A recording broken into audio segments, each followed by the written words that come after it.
Bab 786, Yuming. Bab 786 Dunia Akhirat. Mileye masih sedikit kesal saat ini. Bella Yuan ini sepertinya sudah bermasalah dengannya. Tidak ada habisnya. Bella Yuan berjalan ke arah Mileye, dia melirik Mileye, tersenyum dan berkata, "Kenapa kamu tidak senang melihatku?" Mileye berkata ringan, "Apa aku harus senang?" Bella Yuan menutup mulutnya dan tersenyum, "Mileye, salah, sekarang aku harus memanggilmu Raja Ye. Raja Ye, ini semua salahmu, bagaimanapun juga, kita ini teman baik, kamu." Mileye tiba-tiba melambaikan tangannya. "Nona Yuan, kalau ada yang ingin kamu katakan, katakan saja. Aku benar-benar tidak tertarik terlibat denganmu." Bella Yuan juga tidak marah. Dia tersenyum dan berkata, "Raja Ye, katakan saja dengan jujur." Mileye sedikit mengernyit. "Katakan apa?" Bella Yuan menatap Mileye. "Kaisar Pedang sama sekali tidak meninggalkan wilayah utara, ya kan?" Mileye menggelengkan kepalanya dan menghela napas. "Sepertinya Nona Yuan masih tidak percaya padaku. Kalau tidak percaya padaku, Nona Yuan bisa mencarinya sendiri di seluruh wilayah utara." Bella Yuan menatap Mileye tanpa berbicara. Mileye tersenyum dan berkata, "Nona Yuan, coba pikirkanlah, dengan kekuatan senior Kaisar Pedang, kalau dia ingin pergi, siapa yang bisa menahannya? Lagi pula, apa alasan dia harus tinggal di sini?" Bella Yuan tersenyum dan berkata, "Kalau soal itu, harus bertanya padamu." Mileye menghela napas pelan, "Baiklah. Nona Yuan, senior Kaisar Pedang, dia memang ada di sini. Serius, dia tidak hanya ada di sini, menara penjara alam juga sudah kembali di tanganku, apa kamu puas sekarang?" Bella Yuan menatap Mileye tanpa berbicara. Mileye tersenyum dan berkata, "Lalu kenapa? Apakah Nona Yuan akan menyerangku seperti waktu itu?" Setelah Bella Yuan menatap Mileye sejenak, dia berkata, "Mileye, apakah kamu benar-benar berpikir kamu bisa memainkan semuanya begitu saja?" Mileye tersenyum dan berkata, "Nona Yuan, aku tidak bisa banyak bicara lagi denganmu. Selamat tinggal." Selesai bicara, dia berbalik dan pergi bersama Tina Qiao. Saat ini dia tidak ingin banyak bicara dengan wanita ini. Bella Yuan menatap punggung Mileye yang berjalan pergi sambil berpikir keras. Di mana Kaisar Pedang? Sekarang, hampir tak terhitung banyaknya master yang memikirkan pertanyaan ini. Bella Yuan merasa bahwa Kaisar Pedang ini pasti ada di wilayah utara. Tidak hanya itu, menara penjara alam juga kemungkinan besar sudah kembali ke tangan Mileye. Tentu saja, ini hanya intuisinya, dia tidak memiliki bukti yang kuat. Mileye. Bella Yuan melirik dingin ke kejauhan, dia benar-benar kesal dengan kultivator pedang ini. Setelah beberapa saat, Bella Yuan melirik ke ujung langit, lalu berbalik dan pergi. Di ujung langit itu, sebuah kesadaran ilahi mengurungnya. Itu adalah Quen. Dengan Quen di sini, mustahil baginya untuk membunuh Mileye. Di ujung langit, Quen menatap punggung Bella Yuan di kejauhan, merenung, entah apa yang sedang dia pikirkan. Mileye kembali ke istananya. Setelah menjelaskan kepada semua orang, dia bangkit dan meninggalkan wilayah utara. Mileye sangat jelas bahwa sekarang ini banyak orang mungkin sedang mencurigainya. Dia harus pergi, kalau tidak, perhatian Bella Yuan dan yang lainnya akan selalu ada di dunia akbar Xuan Huang. Menarik mereka semua. Tentu saja, bukan hanya untuk menarik mereka semua, dia juga ingin mengasah kekuatannya. Sekarang dia berada di alam tak diketahui. Fisiknya sudah mencapai puncak alam keberuntungan ekstrim, bahkan kalau dia bertemu Bella Yuan, dia bisa melawannya, tapi dia tidak yakin bisa mengalahkan wanita itu. Apalagi dia harus menggunakan benda luar untuk membantu. Bagaimanapun juga, ini adalah dewa. Terlebih lagi, sejak bertemu Bella Yuan, dia belum pernah melihat kekuatan Bella Yuan yang sebenarnya.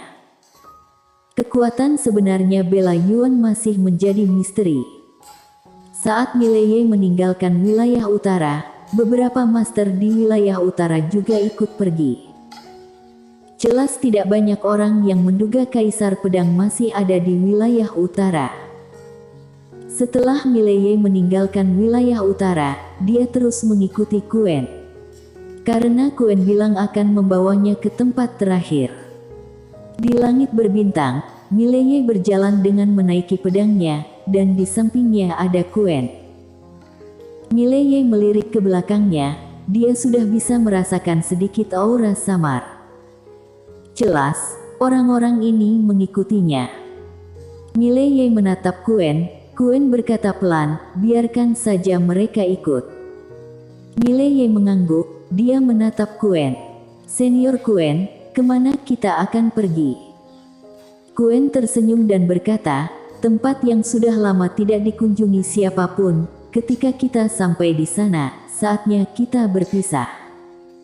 Quen sudah mau pergi. Mileye berpikir sebentar, lalu berkata, terima kasih senior Quen untuk bantuannya selama ini. Quen tersenyum kecil, lalu menatap Mileye. Nanti kamu harus menghadapi semuanya sendiri. Apakah kamu siap? Mileye mengangguk, siap. Dia tahu betul bahwa dia tidak bisa mengandalkan orang lain sepanjang waktu. Quen sedikit mengangguk, lalu dia melihat ujung langit berbintang di kejauhan. Kekuatanmu telah berkembang pesat, tetapi ini tidak berarti bahwa kamu aman. Sebaliknya, semakin cepat kekuatanmu berkembang, semakin berbahaya. Karena ada lebih banyak orang untuk dijangkau dan lebih kuat. Mileye mengangguk, aku tahu. Quen menatap Mileye, kamu tidak tahu, kamu tidak begitu jelas tentang situasimu saat ini. Bayangkan saja, wanita bergaun polos sudah begitu kuat, tetapi dia tidak memiliki cara untuk menyelesaikan permasalahanmu sepenuhnya, kamu tahu alasannya. Mileye menggelengkan kepalanya. Aku tidak tahu. Quen berkata pelan, aku juga tidak tahu. Mileye. Quen memandang ujung langit berbintang di kejauhan. Lihatlah langit berbintang ini, kita terus bergerak maju, bahkan kalau sampai kita gugur, kita tidak akan bisa sampai ujungnya. Dan di alam semesta yang luas ini, ada terlalu banyak hal yang tidak diketahui. Wanita bergaun polos tak terkalahkan di dunia, tapi siapa yang bisa menjamin bahwa di alam semesta yang tak berujung ini, tidak ada yang lebih kuat darinya?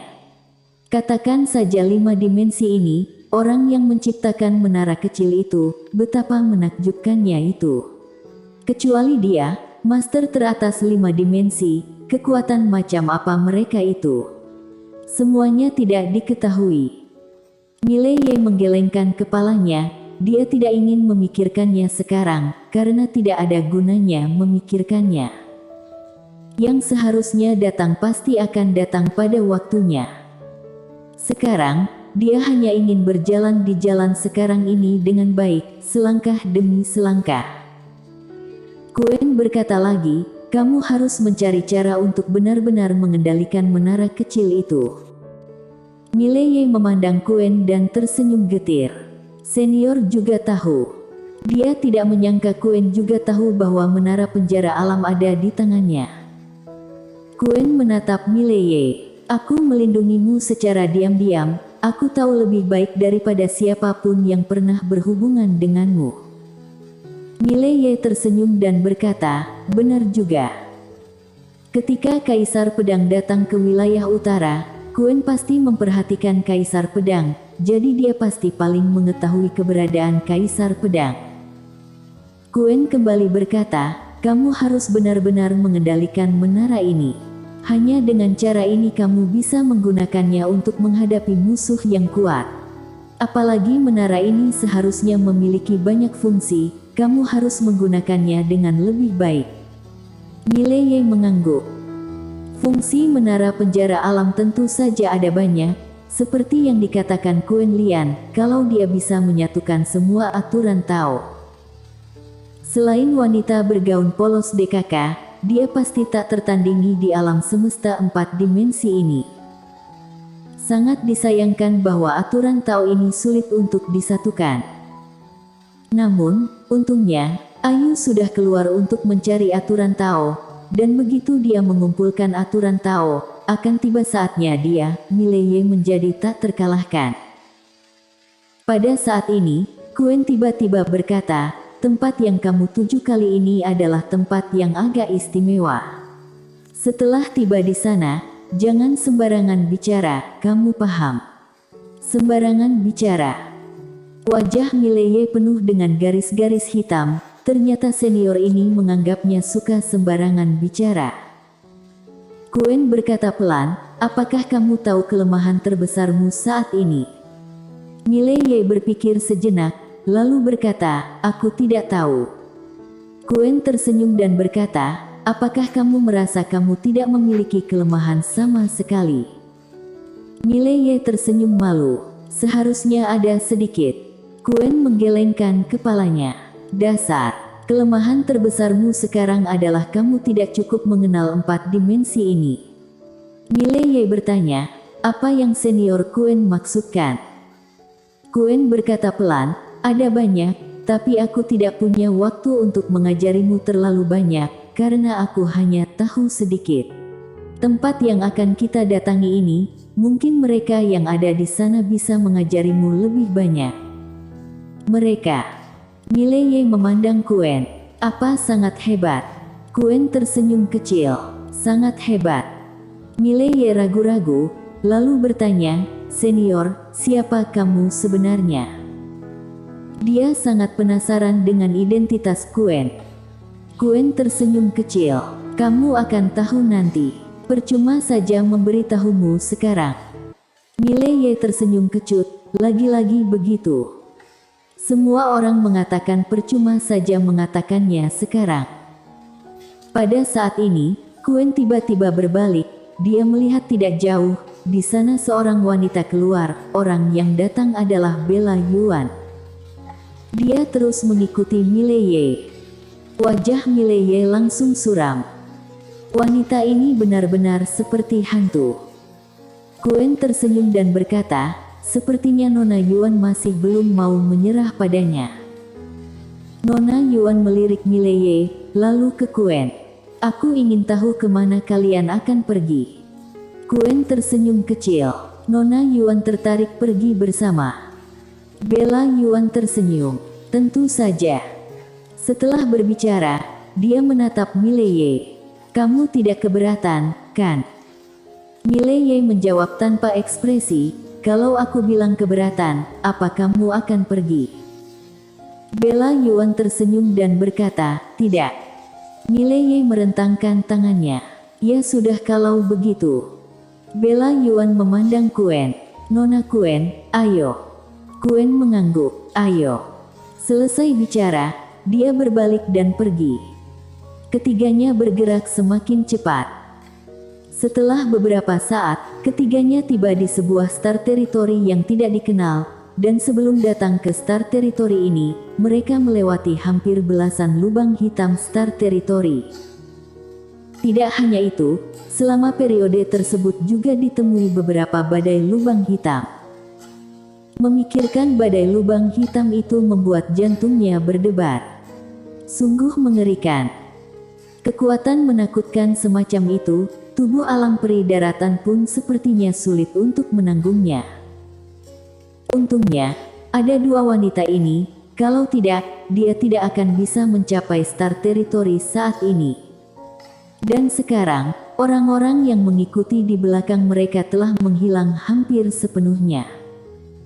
Adapun apakah mereka ada mengikuti atau tidak, dia tidak tahu. Pada saat ini, Quen tiba-tiba menunjuk ke kejauhan. Itu dia tempatnya. Mileye melihat tidak jauh, di kedalaman langit berbintang, ada aula hitam yang ditangguhkan, seluruh aula itu gelap dan sedikit suram. Dan di atas gerbang aula-aula besar itu, ada karakter berwarna merah darah, Yuming. Mileye sedikit mengernyit, Istana Yuming. Bersambung.